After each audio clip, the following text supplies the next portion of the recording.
Hello, everyone, and welcome back to Teeth Matter. I'm your host, Ellie Halabian, DDS, and as you already know, Teeth Matter is a space where we talk about how to grow personally and professionally. And when I was thinking about bringing on my next guest, I was like, who has that perspective, right? Who's been in the seat multiple times? And I found the right person. I have Dr. Jim Arnold here with me. Dr. Jim, welcome to Teeth Matter. Hey, thanks, Ellie. I'm so glad to be here. I appreciate the invitation.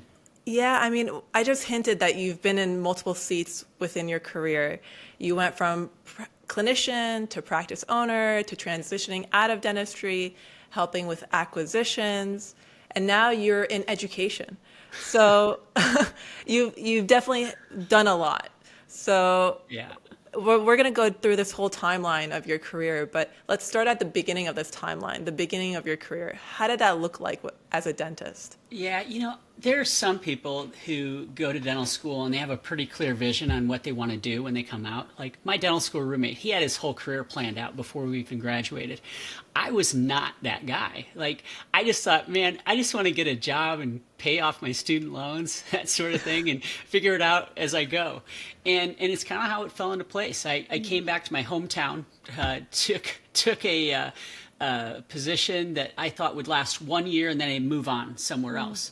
But I was an associate in that practice for 3 years because I saw the potential. It was a very much a mom and pop practice that was really not communicating well, didn't have great systems, but had a lot of untreated teeth, a lot of teeth that needed treatment, I should say. So I stuck around. In the last year as an associate, my wife and I spent probably 90 hours a week, like literally not watching TV, but watch like every videotape, every audio tape. We went to every seminar, every conference. That became my reputation before I even bought the practice. That guy's everywhere. What is he doing? And so we learned a lot. And that first year as owners, we hit the ground running. And so all of that education along the way really paid off quickly for us. That's incredible. And what made you decide to switch into practice ownership? Yeah, I'd always planned on it. And it's really why I went into this particular practice because this doctor was getting close to retirement, and he's just a really good guy. And I knew he had a nice team, and he was in a great location, nice building.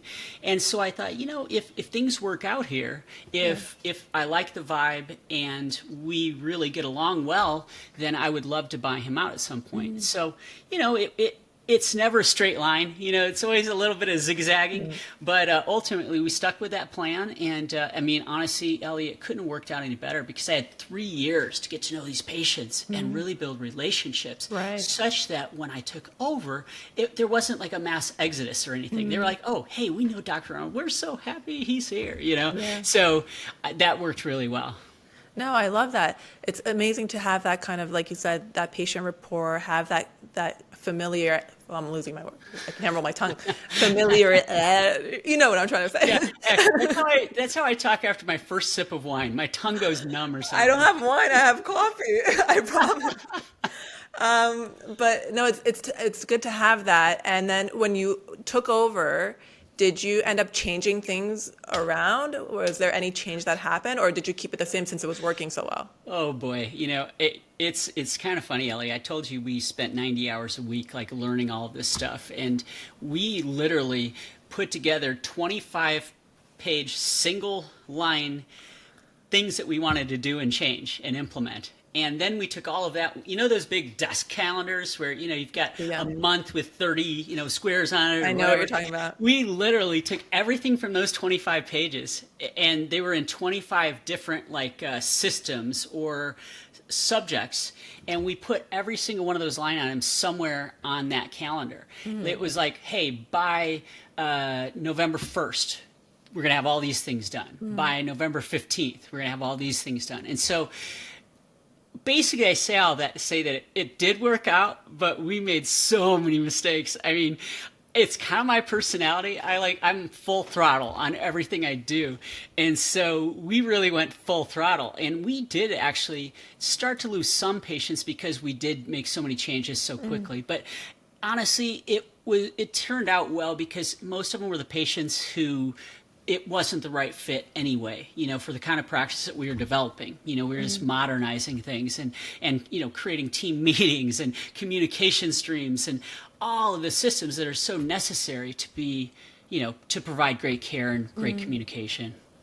Did you have any pushback from your team? A little bit, a little bit. I kept the entire team intact. I never let anybody go. Over time, I did have a couple people decide that it wasn't the right fit for them. And they'd been with Dr. Novak for 30 years, doing things a certain way. And so Sure. I totally understood that. And, I felt good that I had a good relationship with them and there weren't any hard feelings. It just wasn't the kind of pace that they wanted to keep up. Right. So. And then what was your vision for this practice? Initially, my vision was to pay the bills because on day one, when I walked in the door as an owner, I had $1 million worth of debt and I had $10,000 in the bank. And we were pretty scared. I mean, we were very, very motivated to make this work. And so the initial vision was just like, okay, let's just go full steam ahead and do all the right things and we're going to do well. And we did, and I've said this before, but we almost did too well because I told you there was a lot of treatment that needed to be done. Right. Oh my God. Like everyone was saying yes. And all of a sudden I was too busy. I was just running all day and checking 2 or 3 hygienists. And it was a lot. As a young dentist who had a lot of debt, it was nice to make really good money. But it was a pace. After a couple of years, I decided I couldn't maintain that pace for like even another 5 years, let alone 20 or 25 years. And so that's when we stopped. We kind of blew it all up to a degree and started over. And that's what really catapulted me into the career that I loved. I have a question for you. Did that change, like you said you went into it with $1 million in debt, right? And $10,000 in savings. And so obviously there's a fear of not having money, right? And now you're all of a sudden, you acquire this practice, you start making tons of money and you're like, you can kind of like breathe a little bit. Did it change your relationship with money in that quick turnaround?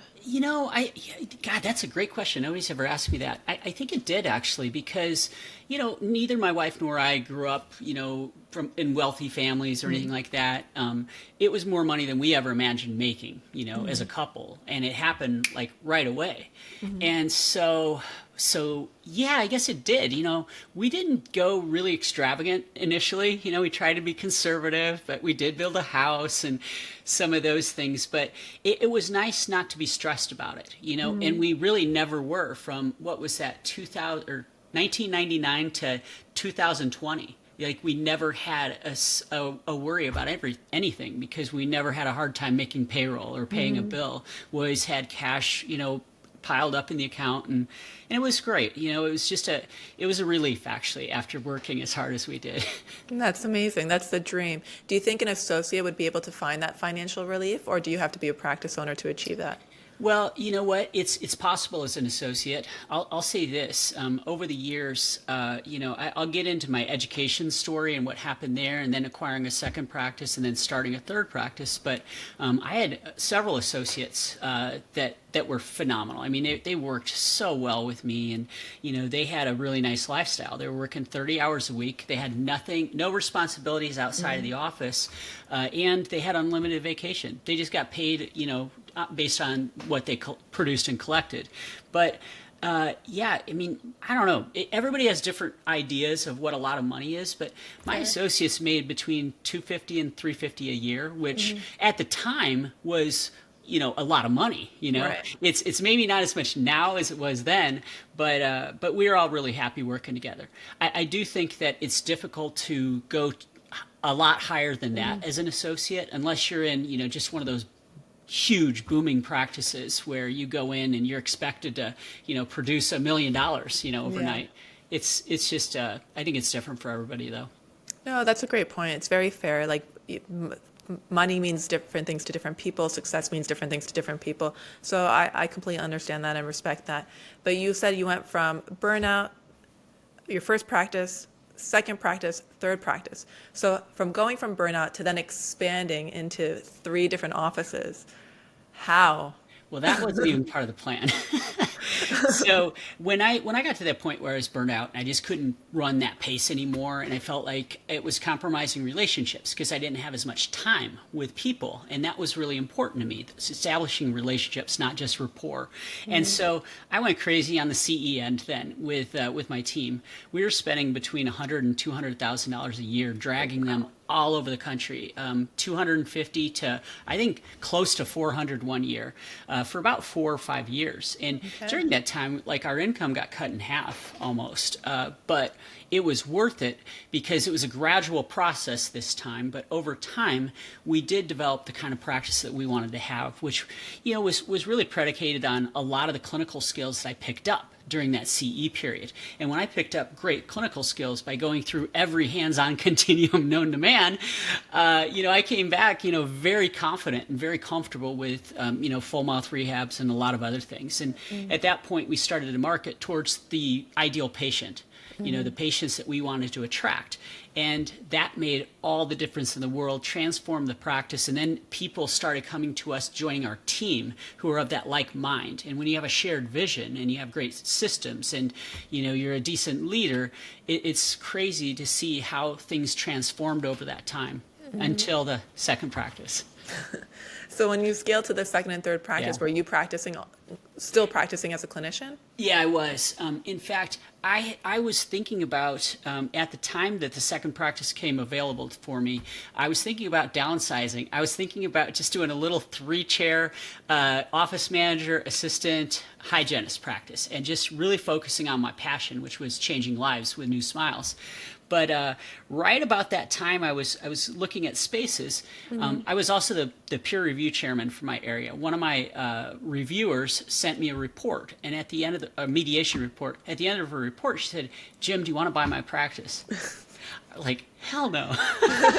I called her and said, "Lisa, what are you talking about? Like, you got a great practice. You're young. What's going on?" She said, "I'm just burnt out. I'm just done. And I would love for you to come and take it over." And honestly, Ellie, it did take me about 5 months to make that decision. Ultimately, I couldn't say no because I saw the potential in that one. And in terms of freedom and flexibility, I hired a third doctor. And Natalie actually spent half her time in Lisa's practice, half her time in my practice. And it was amazing because all of a sudden I had more free time. It did take a year. I mean, we grew that practice by 77% in the first year. And it took a year to kind of get a stabilized situation with the team and systems and that sort of thing. One of the things I learned, though, was that you're never going to have a carbon copy practice. Right. There's a different personality, a different everything. And that was another mistake we made. We were really trying to go for that carbon copy, and it turned out having a total personality and life of its own. Right. That's an interesting point. You can't, even though you might have the systems to recreate an efficient practice, it might not entirely be the same just because there's different bodies moving in that practice, right? Different personalities, different backgrounds, all of that. Absolutely. Everybody has different experiences, and you also have a different patient population and a different workflow just because of the way the office is set up. Sure. So once you get to 3 practices, what made you decide to sell your practice? Well, when we got the third practice, I did cut back on my clinical time a little bit and spent a little bit more time. I went through the whole, engineer to manager. And then this is the point at which I kind of became more of a leader because I had a practice manager who was amazing. I mean, she helped us build everything we built. She was just extraordinary. She still is. She's an exec with a DSO now. But when I had Angie to kind of run around and manage all 3 practices, I was able to take a step back and just start leading, with vision. And that made me very happy.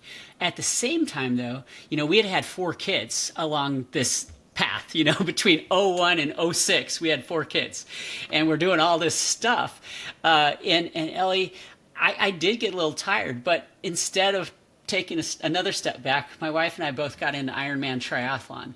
And so, again, being a man of extremes, that turned into 20 hours a week of training. So that started to encroach upon my clinical time. And so we just were kind of going through that process. And we had a couple of DSOs reach out and try to buy us out. But I was like 43. I'm like, why would I do that at 43? I mean, you're a man of extremes. You do it all. You build this legacy. But when you step away from this, you what I'm trying to say is you spend all of this time, 20 plus years, building this. It's your baby, right? Or Yeah. one of your babies. How do you step away without any emotional struggle? Was there any emotional struggle?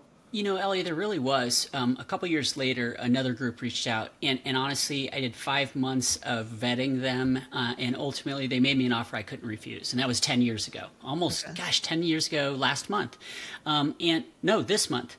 And so, when I made that transition, you know, I was still practicing, but only about six half days a month, kind of thing, because that's the agreement we had going in.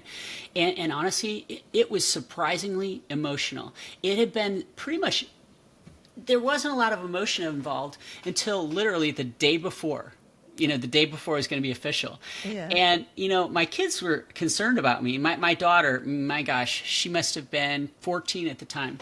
Julia said, Dad, are you sure this is what you want to do? I mean, this is like who you are. You know, it's your, she didn't say it's your identity, but Yeah. looking back, I mean, it was my full identity at the time. And the day before, honest to God, I broke into, I started sobbing. I got all of a sudden emotional. And the next day, you know, our first morning at the office as an associate again, the CEO was there just to give me support and everything. Damn, Ellie, if I didn't break down in front of him 5 minutes before my first patient, I was mortified. Like, are you kidding me? So it wasn't, for me, it wasn't an easy process for the first month or so. But I did some things to sort of settle into it that made it a lot better. It sounds like you had a gradual exit. Yeah, I did. You know, I signed a 5-year contract, Okay. which coincided perfectly because I was 45 and I wanted to be done with clinical dentistry at 50 because I always felt like life is too short to have one career, you know, and I thought, gosh, I'm building all these relationships. I've been a student, I've been a teacher and mentor, I've owned all of these practices, I've got all these great relationships. Like, I want to parlay that into something else so that I don't have regrets, you know, when I turn 65 and, you know, never did something else. So that was sort of the plan. And I literally, on the day that our 5-year contract ended, May 4th of 2020, it was the day that we reopened after COVID, or, you know, the beginning of Yeah, COVID. the beginning. And that was the first day in 24 years that I didn't go into the office. Like, I never took a sick day. I never once missed a day of work, no matter what. I was there. But that day, it was the day to go back. And I was like, you know what? It's my last day. I'm not going in, you know. We did some social things later, but Well, yeah, it that's a worked good out. way to celebrate, I guess. Yeah, absolutely. So, what did you end up doing after that? You know, I had a year or so where I was the chairman of the parent board at my kids' boarding school. They went to an elite boarding school, kind of in north central Indiana, and just an hour away. And it was one of those things where I got pushed into the role. I wasn't like looking for it, but I spent a year on the board of trustees with some incredible people, including like the CEO of Abbott Laboratories and like a whole bunch of other like billionaires and whatnot, and it was really a cool experience for me. And then I had a year where I was kind of like searching. I was still really involved with the kids, and then I had a year where I was a corporate exec with a 240 practice group. What did that look like as a corporate exec? It looked like 201 nights in Marriott properties. And me gaining probably 30 pounds. I mean, honestly, it was brutal for my health and fitness because, you know, I was going from Central into Eastern time zone every week. And so I would typically, you know, get up and at whatever time, which is an hour earlier. So I wasn't working out. I was working 12 hours a day. I was in hotels every night, eating crappy food. So it was tough. I mean, it wasn't really what I had pictured. And It definitely doesn't sit well with the Iron Man. oh my God, Ellie, no. From Iron Man, like I think we quit that in 13. So it's been about 12 years. But I literally gained 60 pounds over that time. And you can imagine, when you're used to being an athlete, I ran track and cross country in high school and college, and then we were pretty elite triathletes in my 40s. To gain 60 pounds, it was horrible. It was like the worst thing that could have possibly happened. But Did that mean that you experienced another type of burnout? I did. COVID was really difficult for everybody. I mean, it changed everybody's lives in ways that you can't even measure, and our society in ways that we'll never really be able to measure. But, my kids were a senior, junior, and freshman in high school. Totally uprooted them, from their lives and their plans and all that sort of thing.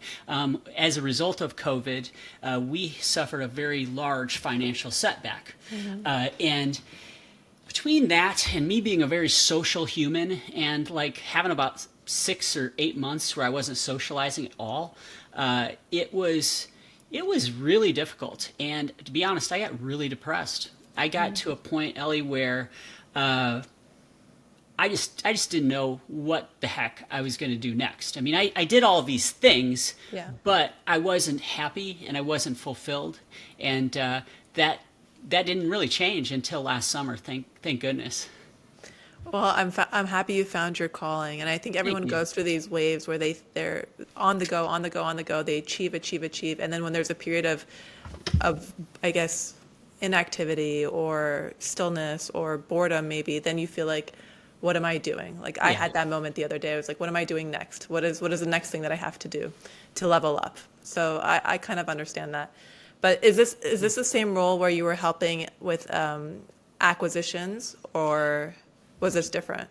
What I'll say is over the past 10 years, I helped the private equity guys who bought me out 10 years ago. We're still friends. They're great, just great guys. And every promise they made, they delivered on. And so I had a lot of respect for them and how they did business and how they took care of people. And so I really helped them like set up their next 3 DSOs. I mean, I helped them grow. I was one of the first ones into their first DSO.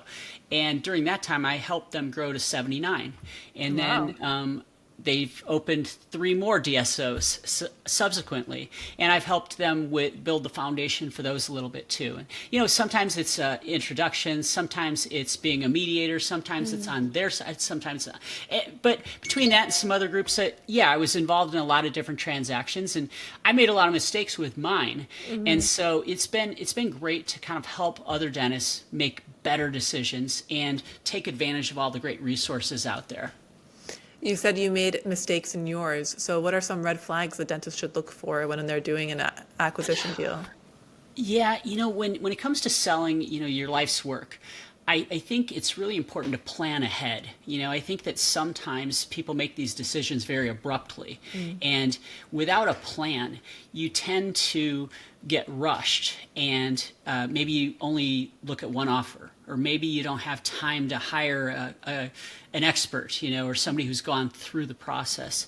And then you end up losing your leverage. And I see that a lot with doctors who are like ready to retire. They're trying to sell their practice and retire like at the same time, which as a practice owner, it's the worst thing you could possibly do because you have no leverage. You have no leverage, and so you're not going to get the same kind of offer.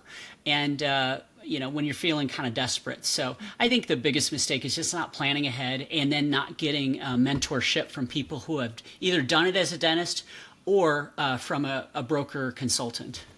When you say create leverage, what does that mean? Well, look, when I was 45, I had all the leverage in the world. I had a practice group running at 31% EBITDA, and I had no incentive really to sell. I mean, I could have continued to make twice what I was making early in my career, working 2 days a month or seeing patients 2 days a month. I could have left for 6 months and nothing would have changed. It would have just kept rolling.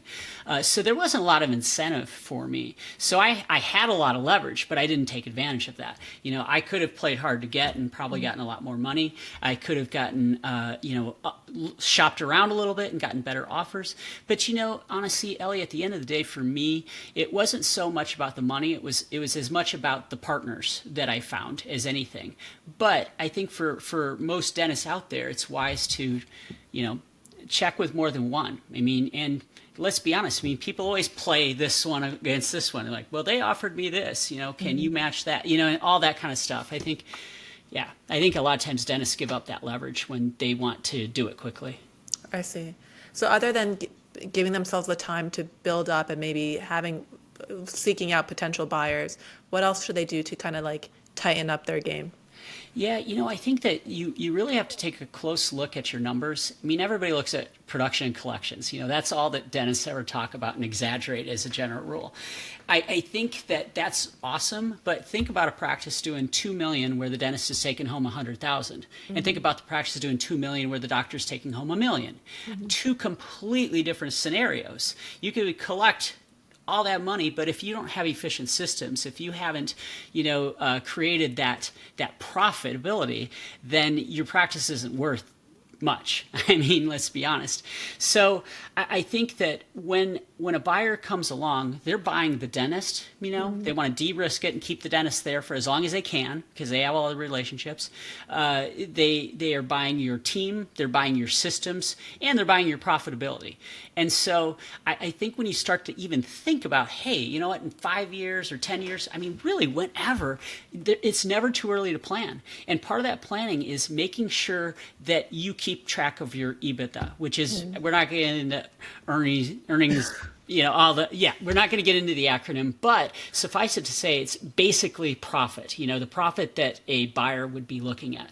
And so that's what you really need to learn. And then, tweak systems to increase that little by little over time. And then you're at a point where you've increased the value of your practice, so there will be more interested parties, and you're going to get a lot better offer, and then maybe have some leverage too. Do you think a part of leverage is you deciding to stay on for a little bit longer after the transfer? Sure. I mean, anything you can do to de-risk a deal. If you sign a 5-year contract, you might get a better offer than if you're like, hey man, I can only give you a year. You're not going to get as good an offer because it's more risky, Okay. So anything you can do to de-risk a deal for the potential buyer is going to get you probably more money and more freedom more quickly. Interesting. All right. Well, let's move on to the next chapter of your life where you found finally something that you're really passionate about, right? Luxury dental retreats. Tell me about luxury dental retreats and how it came to life. Yeah, I told you I kind of went through about 4 years of depression, and I was still able to show up and like be gregarious and all that sort of thing, but on the inside I wasn't happy, especially when I looked in the mirror and all this weight gain and just being out of breath going up the stairs and just stupid stuff that I'd never dealt with before. It was tough, and you know what? I got invited to an event in Bermuda last June. We're coming up on a year, and I met some great people. I knew a lot of people because I've been a networker for 25 years, but I met a couple of amazing people, the two keynotes in particular, Dr. Jeff Buski, who and then Dr. Steve Rasner. And, they're both rock stars in their own ways. Steve is just super high energy guy who's built a $5 million plus solo practice and super profitable and great clinician. He's been teaching for a long time. Well, he and I hit it off immediately, and we got really close pretty quickly. And Jeff and I really hit it off. And Jeff is doing like $4 million something on a 3-day work week by himself. Wow. And he's a rock star clinician. And so, man, they were both really kind of inspiring, and they had the personality that I really vibe with. And Jeff's real passion, though, is coaching dentists, because dentists for the last at least 33 years, since my first year of dental school, I got these statistics, and you've heard them, number one, substance abuse, divorce, and suicide rate of any profession. And maybe we're not number one anymore, but we're still way up there. And Jeff is really addressing that, and he's helping dentists find balance, between their, kind of body, mind, and spirit, relationships, and business, and if you get out of balance, like we all are to some degree, the more out of balance you are, the harder it is to lead a full life. And so he's developed systems and frameworks that really facilitate that process for dentists. So when I met him there, I sat down. I said, Jeff, look, man, like at least 75% of male dentists are dealing with like half of what you were dealing with 10 years ago, and he fought his way through and got to a great place.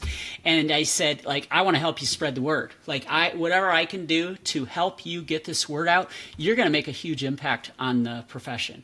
And so we got really close. And about a month later, he started. He said, "Dude, like, let's just go. Let's fix you now." And it's been fun. I mean, I love that. I love the connection. I love the impact.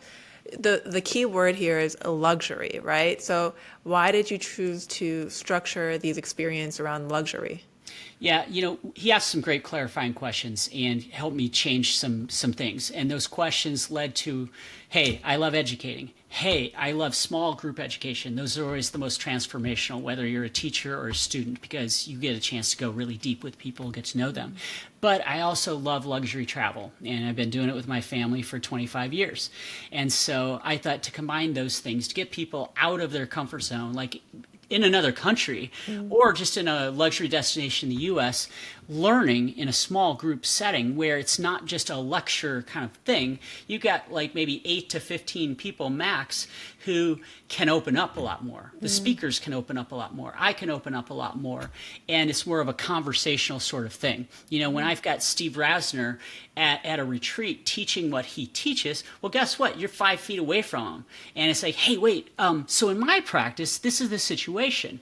And by the way, if you end your education session, mastermind, whatever you want to call it, at 2:00, the conversations continue, throughout lunch, throughout dinner, whatever activities we're doing. And so I wanted to put all of those together in a nice, tight package where you can enjoy a luxury vacation while getting world-class education. I love that. That's something that I would want to experience. Do you think it's for everyone, or is there a certain type of dentist that would really benefit from this? I don't think anything is for anyone. I think that anybody goes would certainly gain value, but I think you got to be pretty open-minded, and I think that you've got to be somebody who is collaborative, and is willing to share your best processes and things that fast-tracked your success, because I want all the attendees to contribute to one another in addition to us speakers also contributing. And so I think that you've got to be willing to open up and share as much as you take in. Are the courses more about professional development and personal development, or are there some clinical courses as well? You know what? There's a little bit of everything. There's not going to be any hands-on component for now. So anything, it's going to be conversational education. But my faculty includes Arun Garg. Dr. Arun Garg has taught over 10,000 general dentists to place implants. He's written over 20 books, and he's a rock star in the industry. Heck, he has 8 educational companies in dentistry. So, he's one. Then we've got Deborah Gray King. She is incredible in Atlanta. She has a huge boutique cosmetic practice. And so she's got a lot of know-how, a lot of knowledge. She's, accredited in the AACD, for instance. Then we have Gary Takis. He is an expert at communication, at customer service, at going fee for service, and a million other things to establish great systems in your practice. And then we've got Fred Joyle, who has done everything in dentistry, from 1-800-DENTIST to the books that he's written, the most recent of which is Super Bold, where he's talking about how to be bold as a dentist and how it impacts a practice and your patients and your team and your life. And then, in Dubai, we're going to have Jeff Buski again, life balance. We've got Steve Rasner talking about how to create a high profit practice doing the right things and building the right teams. And then we've got Elijah Desmond, who started Smiles at Sea, and he's had 7 successful exits from companies he built, talking about increasing your valuation and starting to plan for your transition. So, and then I've got Trent Smallwood, who's huge in cosmetic and clear aligner therapy, and Valerie Dangler, one of the best hygienists in the world, who speaks on about 10 different subjects. So there's a variety, and we're actually expanding from there. That's incredible. It seems like you get hands-on access to all of the people who are leaders in the industry. And you not only get to learn from them, but you get to build actual personal relationships with them. Yeah, and I think it's really important. It's something that I was very intentional about when I went on my crazy CE binge back from like '01 to '05 maybe, before I started then teaching. But I think that getting mentors is super important. You know, I mean, we all need mentors no matter what we're doing in life. Maybe in dentistry, maybe outside of dentistry, maybe both. Well, at that time, I established a list of 17 mentors, 17 specific people who I wanted to learn very specific skill sets from. And, they're all still my friends today, and I've returned the favor, mentoring them on different things sometimes. So bringing all those people together has been really, really satisfying. And it's going to be more fun as we go along and like build an alumni community and all that good stuff. And remind me, when is the Dubai retreat going to be? August 26th through 31st. And how does somebody sign up for this? You know what? They can DM me through any social media platform. They can text me or they can email me. But I want to talk with everybody first. We're really curating the group of people because, I mean, you know how it is in a small group. If there's one person who just doesn't really fit, it can kind of ruin it for everybody else. So I want to have a conversation with anybody who's interested, and we'll talk through it and see what they want to get out of it and see if it's the right fit for them. And, we'll go from there. I love that. Before I let you go, I want to ask you, what is the best piece of advice you've ever received? Best piece of advice I've ever received. Oh man, if you'd prepped me for that, I would have had something awesome. Gosh, you know what? I just remember. I know what it is. It's always be growing. Always focus on personal and professional growth, because as soon as you stop growing, you start dying. And, to have the wherewithal to do that, you've got to create some kind of freedom. And that comes down to leadership and delegation and knowing that things will be well attended to in your absence, but you've always got to grow. I love that. And so I know you mentioned the handle before, but if someone wanted to reach out to you, connect with you, where can they find you? Yeah, on Instagram, I'm at Smiles by Arnold. And then my email is drarnold@smilesbyarnold and .com. And then I'll throw out my cell number too, 219-241-4698. I'm very responsive to texts, but text me first and we'll set up a call. Wow, that is very generous of you. It's all right. I'm accessible. It's good. Dr. Arnold, it was such a pleasure talking to you. Thanks so much for being on Teeth Matter. Hey, thanks so much, Ellie. I had a lot of